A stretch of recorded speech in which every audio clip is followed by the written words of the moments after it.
the final electron pair geometry, octahedral. And one of the first questions I'm used to getting with this is, why octahedral if it's 6? Okay, so let's make an octahedral atom.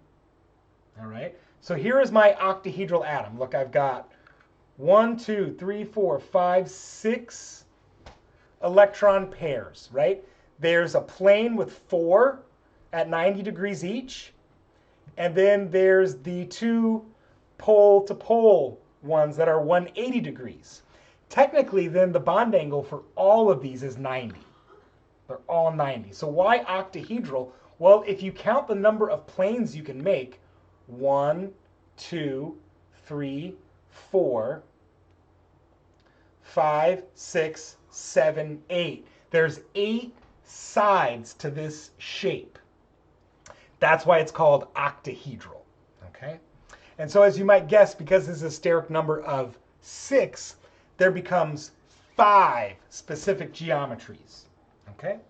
If I have atoms on each, and we'll do this quick so that my Play-Doh can hold up.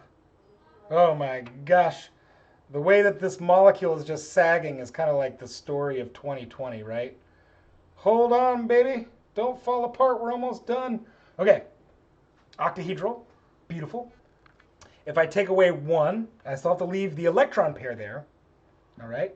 If I take away 1, I get something that we call square pyramidal. And it's square pyramidal because I have a square plane, but it still has like a pyramid up top there. If I take away another, now I just have square planar, okay, with the 2. So these empty toothpicks would be empty lone pairs, and now square planar. And those are the only ones that I'm going to hold you responsible for. So as it says, although these geometries are impossible, you really hardly ever encounter molecules that have those geometries, okay?